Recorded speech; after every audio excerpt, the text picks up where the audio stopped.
حي على الفلاح.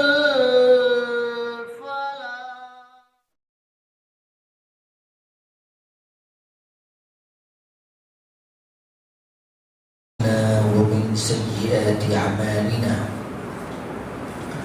من يهده الله فلا مضل له ومن يضلل فلا هادي له وأشهد أن لا إله إلا الله وحده لا شريك له وأشهد أن محمدا عبده ورسوله أما بعد فإن خير الحديث كتاب الله وخير الهدي هدي محمد صلى الله عليه وسلم وشر الأمور محدثاتها وكل محدثة بدعة وكل بدعة ضلالة وفي رواية كل ضلالة في النار. أعوذ بالله من الشيطان الرجيم. بسم الله الرحمن الرحيم. قاف والقرآن المجيد بل عجبوا أن جاءهم منذر منهم فقال الكافرون هذا شيء عجيب أإذا متنا وكنا ترابا ذلك رجع بعيد قد علمنا ما تنقص الأرض منهم وعندنا كتاب حفيظ بل كذبوا بالحق لما جاءهم فهم في أمر مريج أفلم ينظروا إلى السماء فوقهم كيف بنيناها وزيناها وما لها من فروج والأرض مددناها وألقينا فيها رواسي وأنبتنا فيها من كل زوج بهيج تبصرة وذكرى لكل عبد منيب. تمام تعریفات و توصیفات و ثنا بڑائی کبریائی بزرگی صرف ایک اللہ وحدہ لا شریک کے لیے ہی لائق و سزاوار ہے جو اس کائنات کا پالنہار ہے روز جزا کا مالک ہے. ہم اسی کی عبادت کرتے ہیں اور اسی سے مدد طلب کرتے ہیں. وہ اکیلا ہے، بے نیاز ہے، نہ تو وہ کسی سے پیدا ہوا اور نہ اس سے کوئی جنا گیا اور اس کے برابر کوئی نہیں، اس کے علاوہ کوئی حقیقی معبود نہیں. وہ عرش بری کا مالک ہے. ساتوں آسمانوں اور زمین کے درمیان جتنی ساری چیزیں ہیں وہ اسی کے قبضے قدرت میں ہیں. نہ تو اسے نیند آتی ہے اور نہ ہی وہ علیم ہے، بصیر ہے، ستار ہے، غفار ہے، قہار ہے، جبار ہے. اور بے شمار درود و سلام نازل ہوں پیارے حبیب محمد مصطفیٰ صلی اللہ علیہ وسلم پر جن کے ذریعے سے ہم تک یہ دین اسلام پہنچا. محترم حاضرین جمعہ اور اسلامی ماں اور بہنوں، آج کے خطبہ جمعہ کا موضوع ہے کمانے کے فوائد. آدمی جب کام کے لیے نکلتا ہے اور محنت و مشقت کرتا ہے، دن رات ایک کرتا ہے، تو کیا وہ یہ سوچتا ہے کہ میرے اس محنت سے، میری اس کوشش سے مجھے کیا فائدہ ملے گا، مجھے کیا حاصل ہوگا؟ یہ انتہائی اہم سوال ہے جس کا جواب ہمیں قرآن و حدیث کی روشنی میں تلاش کرنا چاہیے. اور یقیناً یہ باتیں ان لوگوں کے لیے بھی جو صبح و شام قد و کاوش کرتے ہیں، محنت و مشقت برداشت کرتے ہیں اور موسموں کی سختیوں کو وہ جھیلتے ہیں اور اپنے کام میں ڈٹے رہتے ہیں اور اپنا اور اپنے جو ماتحت لوگ ہیں ان کی حاجات اور ان کی ضروریات کو پورا کرنے میں لگے ہوئے رہتے ہیں. تو جو باتیں انشاءاللہ آگے بیان کی جائیں گی وہ ان کے لیے ایک محبس کا کام دے گی جس سے ان کے اندر اور استقلال پیدا ہوگا. اور وہ لوگ جو محنت سے گھبراتے ہیں، محنت کرنے سے جی چراتے ہیں اور وہ کوشش نہیں کرتے، وہ کماتے نہیں ہیں بلکہ وقت گزاری کرتے ہیں، ان کے لیے بھی اس کے اندر عبرت کی باتیں ہوں گی. آئیے سب سے پہلا فائدہ، جب آدمی کوشش کرتا ہے، کماتا ہے، محنت و مشقت کرتا ہے تو اس کو کیا فائدہ مل رہا ہے؟ سب سے پہلا فائدہ یہ ہے کہ وہ اللہ تعالیٰ کے حکم پر گویا وہ عمل کر رہا ہے۔ اللہ تعالیٰ کا حکم ہے قرآن مجید کے اندر، اللہ رب العزت نے ارشاد فرمایا سورہ ملک آیت نمبر 115 میں، اللہ تعالیٰ فرماتا ہے هُوَ الَّذِي جَعَلَ لَكُمُ الْأَرْضَ ذَلُولًا، وہی اللہ ہے جس نے تمہارے لیے زمین کو ہموار کر دیا، فَامْشُوا فِي مَنَاكِبِهَا، لہذا تم اس کے راستوں پر چلو، وَكُلُوا مِن رِزْقِهِ وَإِلَيْهِ النُّشُورُ، اور تم کھاؤ اللہ کے رزق سے، تمہیں اسی کی طرف لوٹ کر جانا ہے۔ یہ پوری آیت کریمہ ہے۔ اس آیت کریمہ میں مشہور مفسر قرآن ابن کثیر رحمہ اللہ فرماتے ہیں کہ اللہ تعالیٰ نے فرمایا کہ فَسَافِرُوا حَيْثُ شِئْتُم مِّنْ أَقْطَارِهَا، یعنی اللہ تعالیٰ نے یہ حکم دیا کسب حلال کے لیے، کمائی کرنے کے لیے، کہ تم زمین کے جس جہت میں بھی، جس جگہ پہ بھی، جہاں پہ بھی، جس مقام پہ بھی تمہیں فائدہ نظر آئے وہاں پر جاؤ، اور وہاں جا کر کوشش کرو اور محنت کرو، تجارت کرو، اور اللہ تعالیٰ کی دی ہوئی روزی سے استفادہ کرو۔ اللہ تعالیٰ نے یہ بات بیان فرمائی، اور یہ کہ جو آدمی اللہ تعالیٰ کے اس حکم کے مطابق نکلتا ہے، کوشش کرتا ہے، تو اللہ تعالیٰ اس کے لیے راستوں کو کھول دیتے ہیں، اس کے لیے اللہ تعالیٰ راستوں کو آسان کر دیتے ہیں۔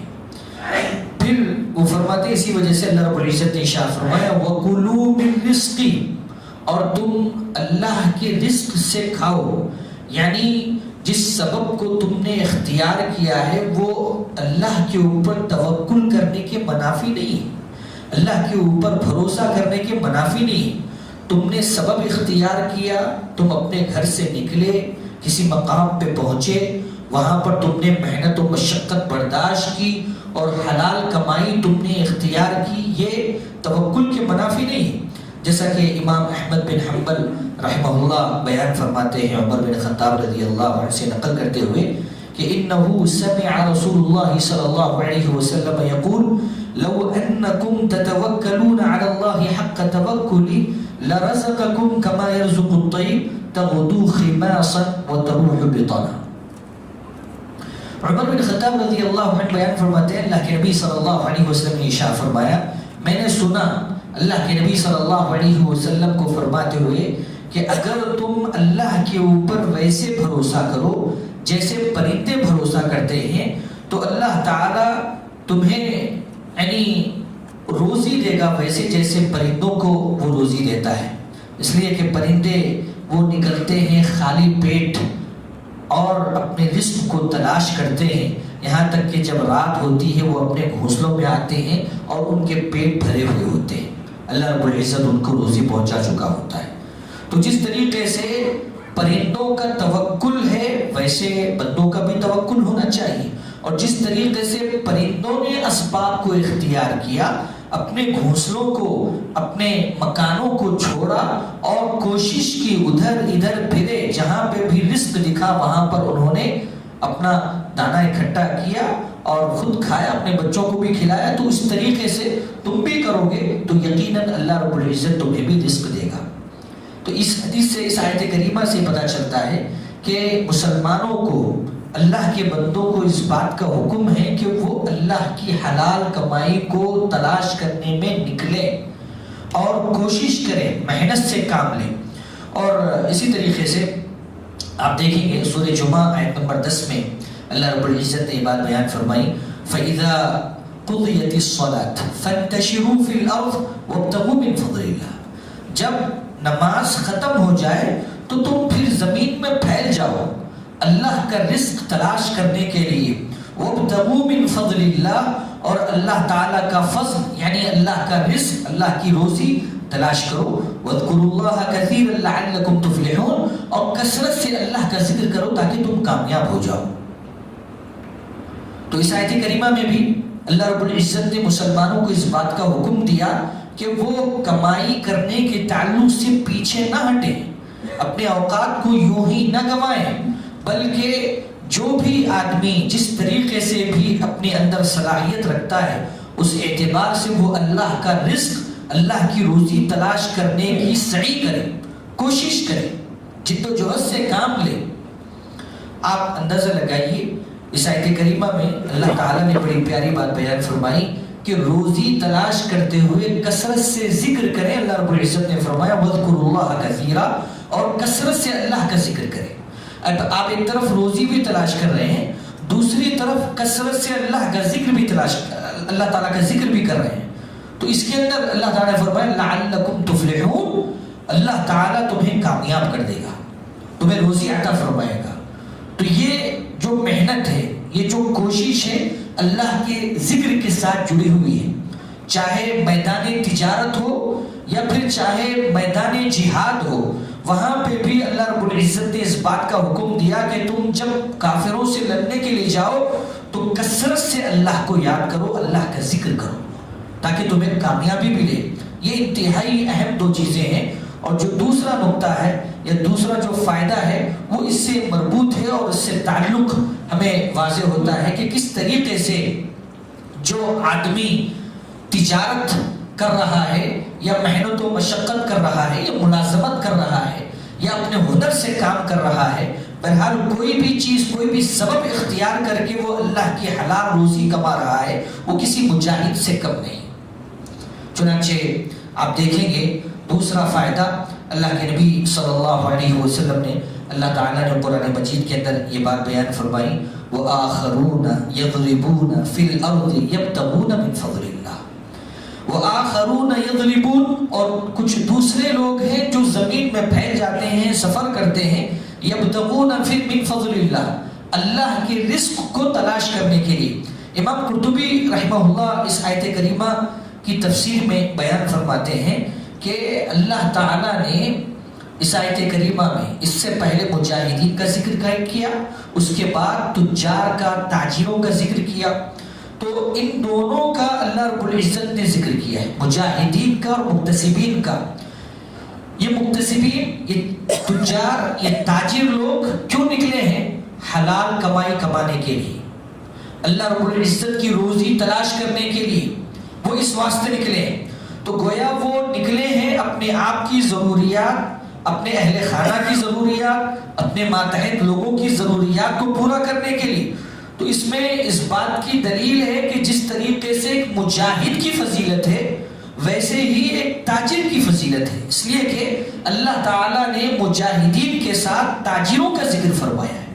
امام قرطبی رحمہ اللہ بیان فرماتے ہیں، اور عبداللہ بن مسعود رضی اللہ عنہ سے ایک روایت ہے ایما رجل جلب شیئا الى مدینة من مدائن المسلمین صابرا محتسبا فباعه بسعر يومه كان له عند الله منزلة الشهداء وقرأ وآخرون يضربون في الأرض۔ عبداللہ بن مسعود رضی اللہ عنہ مشہور صحابی، وہ بیان فرماتے ہیں کہ کوئی بھی آدمی مسلمانوں کے کسی شہر میں وہ جاتا ہے اپنی چیزوں کو فروخت کرنے کے لیے، اور جس دن کا جو ریٹ ہے اس دن کا جو ریٹ ہے اس کے مطابق وہ لوگوں کو اپنے مال کو فروخت کرتا ہے، تو کل قیامت دن کیسے صابرا محتسبا، صبر کرتے ہوئے اس راہ میں جو مشقتیں ہیں اس کو جھیلتے ہوئے، اس کو برداشت کرتے ہوئے، اور اللہ سے ثواب کی نیت کرتے ہوئے، ثواب کی امید کرتے ہوئے جو ایسا کرتا ہے، تو آگے بیان فرماتے ہیں عبداللہ بن مسعود رضی اللہ عنہ کان له عند اللہ منزلۃ الشہداء، تو اس کا مقام اللہ کے پاس شہداء کا جو مقام ہے وہ مقام ہوگا۔ اور پھر دلیل کے طور پر انہوں نے یہ آیت کریمہ بیان تلاوت کی وآخرون یضربون فی الارض، اور دوسرے وہ لوگ ہیں، ایک تو مجاہد یہ بھی سفر کرتے ہیں، دوسرے وہ لوگ بھی سفر کرتے ہیں جو تاجر ہیں اور اپنی چیزوں کو بیچنے کے لیے سفر کرتے ہیں۔ تو معلوم یہ ہوا کہ ان کا مقام کوئی چھوٹا مقام نہیں ہے، جو تجارت کرتے ہیں یا کسب حلال کے لیے کوششیں کرتے ہیں۔ خود اللہ کے نبی صلی اللہ علیہ وسلم سے بہت ساری احادیث اس تعلق سے منقول ہے، ابو ہریرہ رضی اللہ عنہ اس کے راوی ہیں انہیں احادیث میں سے ایک حدیث کہ ہم بیٹھے ہوئے تھے اللہ کے نبی صلی اللہ علیہ وسلم کے ساتھ، ہمیں یعنی کچھ گفتگو اسی طریقے سے ہو رہی تھی، اسی اثنا میں ایک نوجوان آدمی ظاہر ہوا۔ اللہ کے نبی صلی اللہ علیہ وسلم بیٹھے تھے، صحابہ بیٹھے تھے، سب بیٹھے ہوئے تھے، ایک ہٹا کٹا نوجوان آدمی ظاہر ہوا۔ جب ہم نے دیکھا تو دیکھنے کے بعد ہم نے اس کی جوانی اور اس کی طاقت پر ہم نے رشک کیا اور کہا لو ان هذا الشباب جعل شبابه ونشاطه وقوته في سبيل الله، کاش اگر یہ نوجوان اپنی قوت، اپنی چستی، اپنی پھرتی، اپنی چالاکی یہ اللہ کے راستے میں وقف کرتا، لگاتا تو کیا ہی بہترین ہوتا۔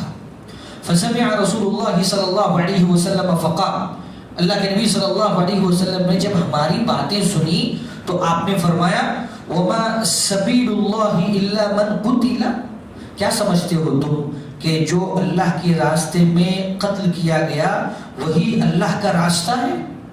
اللہ کے نبی صلی اللہ علیہ وسلم نے سوال کیا، آپ نے فرمایا من سعى على والديه ففي سبيل الله ومن سعى على عياله ففي سبيل الله ومن سعى مكاثرا في سبيل الطاغوت۔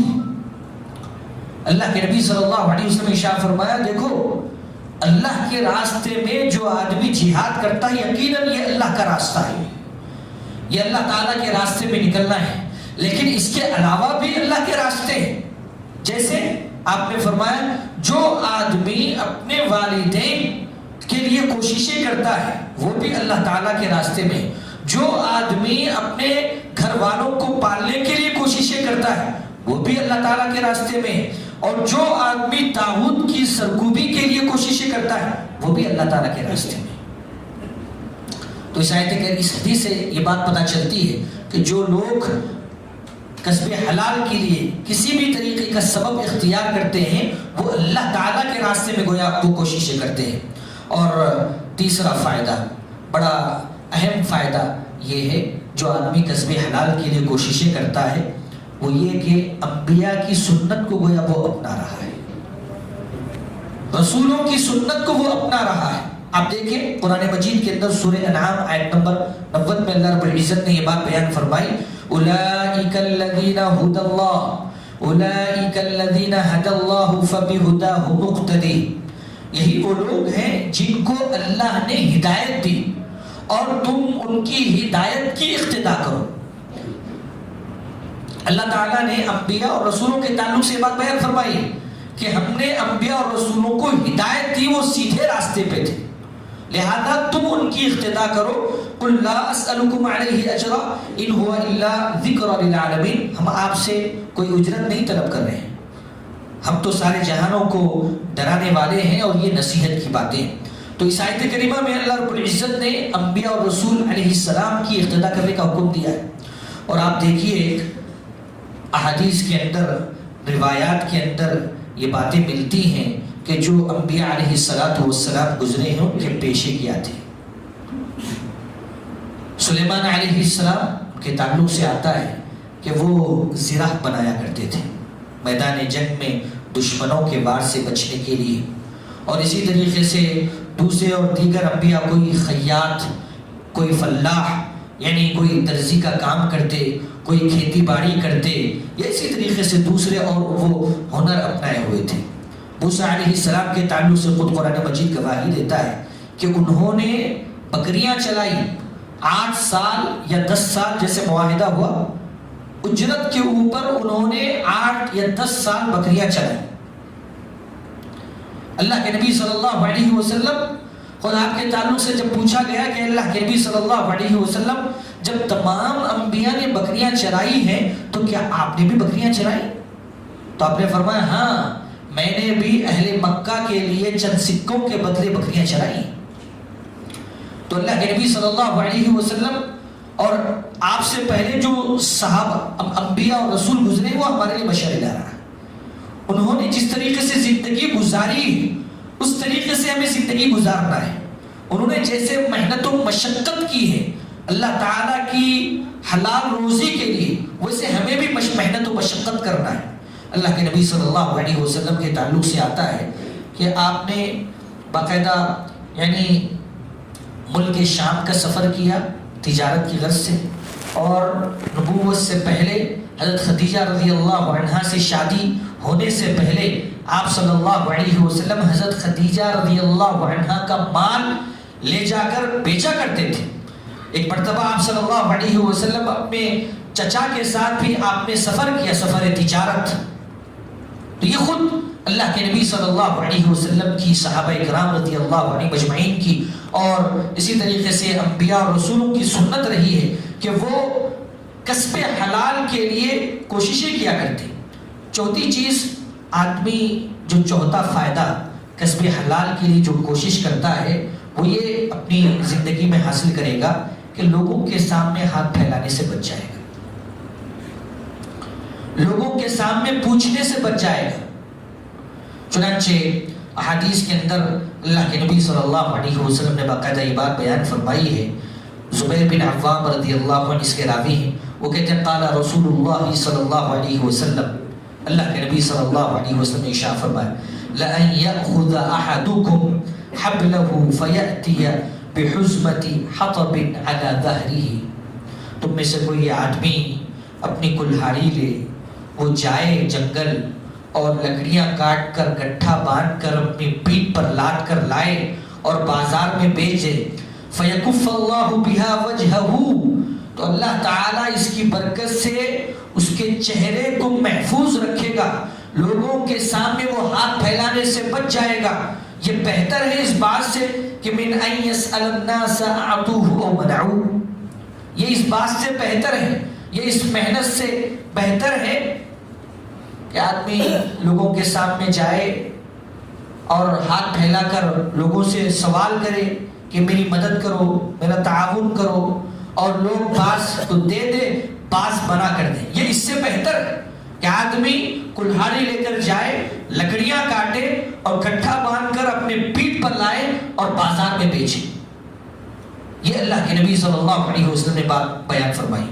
اور آپ دیکھیں امام احمد بن حنبل رحمہ اللہ، جن کا زہد اور جن کا تقوی، جن کا ورع مشہور تھا، جب ایک سائل نے ان سے سوال کیا، پیسوں کا مطالبہ کیا، تو انہوں نے کہا الزم السوق، بازار کو لازم پکڑو، جاؤ جا کے بازار میں تجارت کرو۔ کون کہہ رہے ہیں؟ امام احمد بن حنبل رحمہ اللہ فرما رہے ہیں۔ تو معلوم یہ ہوا کہ ہمارے اسلام میں یہ ہے کہ آدمی لوگوں سے بے نیازی اختیار کرے اور وہ اتنا کمائے کہ لوگوں سے بے نیاز ہو جائے۔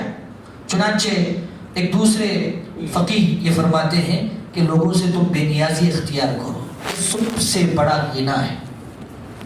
آدمی لوگوں کے سامنے ہاتھ نہ پھیلائے، بلکہ جب تک اس کے اندر قوت ہے، طاقت ہے، وہ کوشش کر سکتا ہے، کوشش کرے، محنت کرے، دن رات ایک کر دے اور کوشش کرے کہ وہ اتنا کمائے کہ اپنے آپ کو اور اپنے بیوی بچوں کو اور اپنے ماتحت لوگوں کو اس چیز سے محفوظ رکھے کہ کوئی آدمی کسی کے سامنے ہاتھ نہ پھیلائے۔ ایک پانچواں فائدہ آدمی جو حاصل کرتا ہے وہ یہ ہے کہ اس کو صدقے کا ثواب ملتا ہے۔ جو آدمی محنت بھی کر رہا ہے، اپنے اوپر خرچ کر رہا ہے، اپنے گھر والوں کی ضروریات واجبات کو پورا کر رہا ہے، پھر بھی اس کو ثواب دیا جا رہا ہے، یہ اللہ تعالیٰ کا کرم، اس کا فضل ہے۔ چنانچہ آپ دیکھیں گے اللہ کے نبی صلی اللہ علیہ وسلم کی بہت ساری احادیث اس سلسلے میں موجود ہیں۔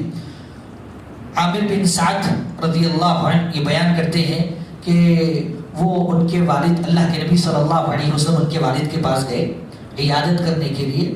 اس وقت وہ مکہ میں تھے اور موت و زیست کے عالم میں تھے، ان کو کچھ بیماری آ گئی تھی، وہ بیماری میں وہ بڑے پریشان تھے۔ اللہ کے نبی صلی اللہ علیہ وسلم ان کے پاس عیادت کرنے کے لیے گئے، اور سعد رضی اللہ عنہ ان صحابہ میں سے ہیں جنہوں نے مکہ سے ہجرت کی، کسی کام کی بنا پر وہ مکہ آئے تھے اور مکے میں بیمار پڑ گئے۔ اور جو صحابہ مکہ سے مدینہ ہجرت کیے ہیں وہ اس بات کو ناپسند کرتے تھے کہ پھر ان کی موت مکہ میں ہو۔ چنانچہ سعد رضی اللہ عنہ بھی یہ نہیں چاہ رہے تھے کہ ان کی موت مکہ میں ہو، اس لیے کہ وہ مہاجرین میں سے تھے، ان کی آرزو تھی کہ وہ مدینے میں مرے۔ چنانچہ اللہ کے نبی صلی اللہ علیہ وسلم ان کے پاس تشریف لے گئے، ان کی عیادت کی، ان کی مزاج پرسی کی اور وہاں پر دعائیں دی. فرمایا رحم اللہ سعد بن عفرا، اللہ تعالیٰ سعد بن عفرا کے اوپر رحم فرمائے. اور اس موقع سے کچھ باتیں ہوئی اللہ کے نبی صلی اللہ علیہ وسلم کے درمیان اور سعد بن عفرا رضی اللہ عنہ کے درمیان. کیا باتیں ہوئی وہ دیکھنے سے تعلق ہے. بڑی پیاری باتیں ہیں اور یقیناً ہمارے لیے اس کے اندر عبرت کی باتیں ہیں. باتیں یہ ہوئی کہ سعد رضی اللہ عنہ کی صرف ایک بیٹی تھی اور یہ مالدار صحابی تھے. انہوں نے کہا اے اللہ کے نبی صلی اللہ علیہ وسلم آپ مجھے اجازت دیجئے کہ میں اپنے پورے مال کو اللہ کے راستے میں وقف کرنا چاہتا ہوں. ایک ہی بیٹی ہے، شادی ہو جائے گی، وہ ادھر چلے جائے گی، اتنا سارا مال میں کیا کروں، اللہ کے راستے میں وقف کر دینا چاہتا ہوں. یہ بات ہوئی. قالا اللہ کے نبی صلی اللہ علیہ وسلم فرمایا اللہ ہرگز نہیں، ایسا نہیں کر سکتے. تو انہوں نے کہا اللہ کے نبی صلی اللہ علیہ وسلم النصف، مجھے اجازت دیجئے کہ آدھا مال میں اللہ کے راستے میں وقف کر دوں. تو اللہ کے نبی صلی اللہ علیہ وسلم فرمایا نہیں ہرگز نہیں، تم ایسا بھی نہیں کر سکتے. انہوں نے کہا اللہ کے نبی صلی اللہ علیہ وسلم میں اپنے مال کے 3 حصے کر کے ایک حصہ اللہ کے راستے میں قربان کرنا چاہتا ہوں، ثلث. تو آپ نے فرمایا کہ الثلث والثلث کثیر، یہ جو تیسرا حصہ ہے یہ بھی بہت زیادہ ہے، یہ بھی بہت زیادہ ہے. اللہ کے نبی صلی اللہ علیہ وسلم شاہ فرماتے ہیں انک ان تدع ورثتک اغنیاء خیر من ان تدعهم عالا یتکففون فی ایدیہم. دیکھو سعد، تم اپنے وارثین کو مالدار چھوڑو یہ بہتر ہے اس بات سے کہ وہ غریب ہو کر لوگوں کے سامنے ہاتھ پھیلاتے پھرے پوچھتے پھرے. اللہ کے نبی صلی اللہ علیہ وسلم نے انہیں نصیحت فرمائی اور فرمایا وَإِنَّكَ مَهْمَا تُنْفِقُ مِن نَفَقَةٍ فَإِنَّهَا صَدَقَةٌ. اور یاد رکھو تم جو کچھ بھی اپنے گھر والوں کو کھلا رہے ہو، ہر لقمے کے اوپر، ہر نفقے کے اوپر تمہارے اوپر صدقہ ہے. اللہ تعالیٰ نے صدقے کا ثواب لکھ رکھا ہے. تم جو بھی خرچ کرو گے وہ صدقے میں شمار ہوگا، اللہ صدقے کا ثواب دے گا تمہیں. یہ کوئی خالی نہیں جا رہا ہے. اللہ کے نبی سے فرمایا حتی اللقمہ، یہاں تک کہ ایک لقمہ تم اپنی بیوی کے منہ میں ڈالتے ہو وہ بھی اللہ تعالیٰ کے پاس صدقہ شمار ہوگا. وَلَعَلَّ اللَّهَ يَرْزُقَكَ، اور میں امید کرتا ہوں کہ اللہ تعالیٰ تمہیں اور طویل عمر دے گا. بعض لوگ تم سے فائدہ اٹھائیں گے اور بعض لوگ تم سے نقصان اٹھائیں گے. یہ جو حدیث ہے، اس حدیث میں اللہ کے نبی صلی اللہ علیہ وسلم نے یہ بات بیان فرمائی کہ آپ جو کچھ بھی خرچ کر رہے ہیں اپنی محنت کی کمائی، چاہے وہ آپ کے اوپر ہو یا آپ کے گھر والوں کے اوپر ہو، وہ صدقہ ہے. اللہ کے پاس وہ بیکار نہیں ہے، رائے گا نہیں ہے، بلکہ اللہ تعالیٰ ثواب میں اس کو شمار کر رہا ہے. اللہ سے دعا ہے کہ اللہ تعالیٰ ہم سب کو صحیح معنوں میں کتاب و سنت پر عمل کرنے کی توفیق عطا فرمائے. آمین وآخر دعوانا الحمدللہ رب العالمین.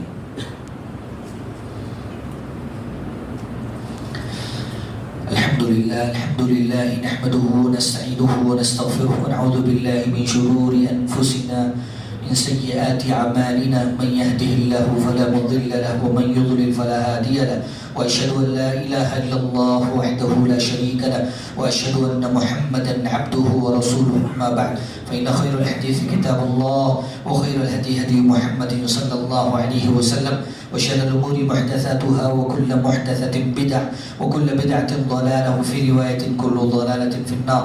أعوذ بالله من الشيطان الرجيم. بسم الله الرحمن الرحيم. إن الله وملائكته يصلون على النبي يا أيها الذين آمنوا صلوا عليه وسلموا تسليما. اللهم صل على محمد وعلى آل محمد كما صليت على إبراهيم وعلى آل إبراهيم إنك حميد مجيد. اللهم بارك على محمد وعلى آل محمد كما باركت على إبراهيم وعلى آل إبراهيم إنك حميد مجيد.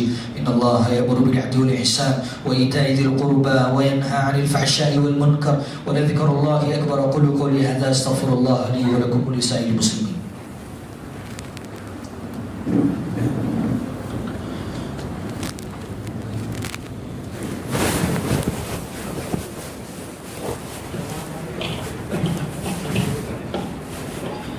الله أكبر الله أكبر أشهد أن لا إله إلا الله أشهد أن محمدا رسول الله حي على الفلاح حي على الفلاح قد قامت الصلاة قد قامت الصلاة الله أكبر الله أكبر لا إله إلا الله.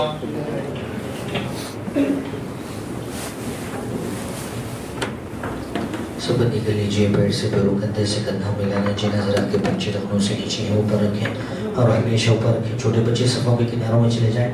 خواتین حضرات بھی اسی انداز میں اپنی صفوں کو درست کر لیں. آپ کا ٹخنا بازو والے میں کے ٹخنے کے بالکل برابر ہونا چاہیے.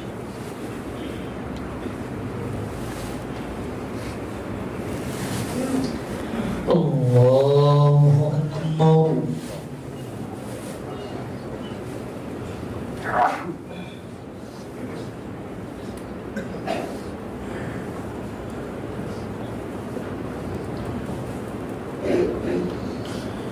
الحمد لله رب العالمين الرحمن الرحيم مالك يوم الدين إياك نعبد وإياك نستعين اهدنا الصراط المستقيم صراط الذين أنعمت عليهم غير المغضوب عليهم ولا الضالين.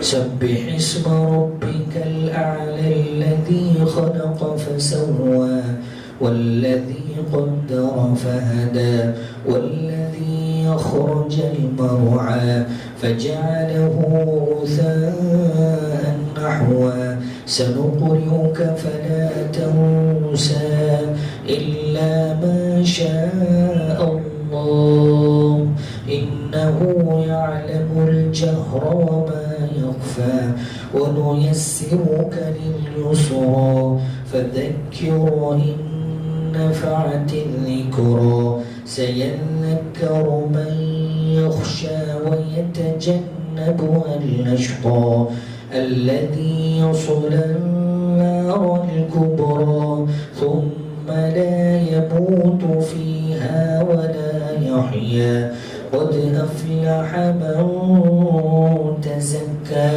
وذكر اسم ربه فصلى بل تؤثرون الحياة الدنيا والآخرة خير وأبقى إن هذا لفي الصحف الأولى صحف إبراهيم وموسى. الله أكبر.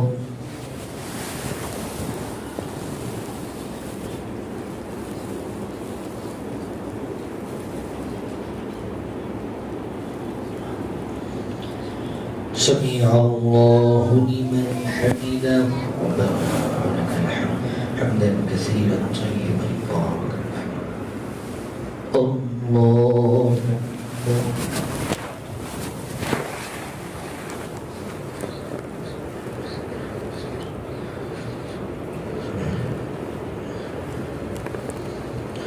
الله أكبر.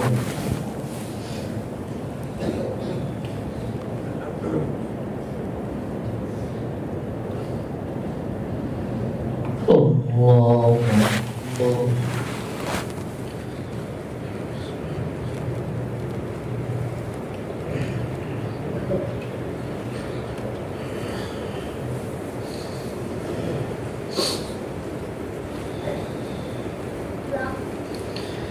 الله أكبر.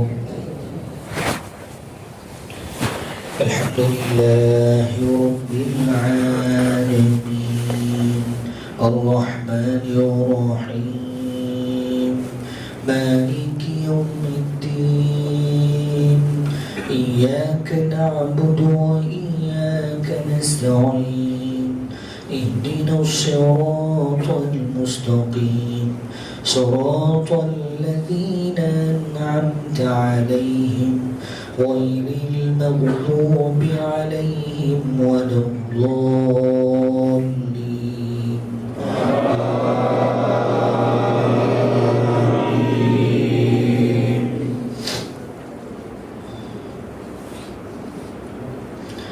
أفلا ينظرون إلى الإبل كيف خلقت وإلى السماء كيف رفعت وإلى الجبال كيف نصبت وإلى الأرض كيف سطحت فذكر إنما أنت مذكر لست عليهم بمسيطر إلا من تولى وكفر فيعذبه الله العذاب الأكبر إن إلينا إيابهم ثم إن علينا حسابهم. الله أكبر.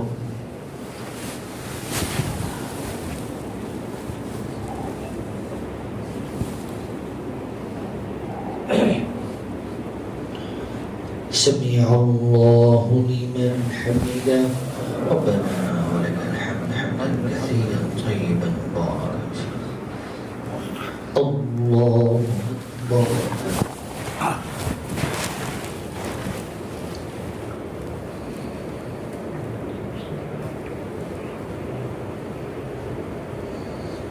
الله أكبر.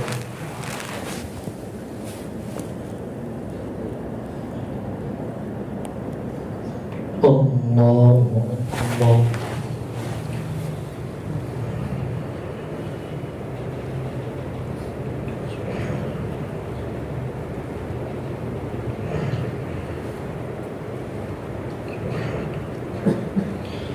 الله أكبر.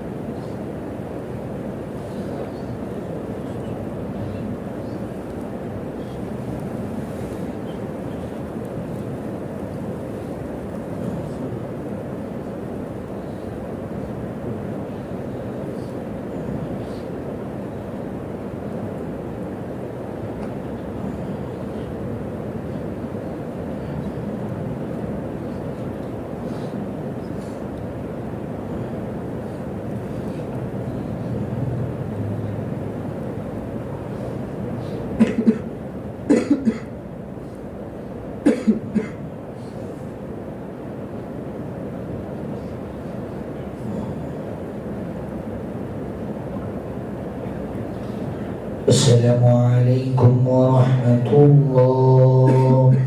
السلام عليكم ورحمة الله. الله أكبر. استغفر الله استغفر الله.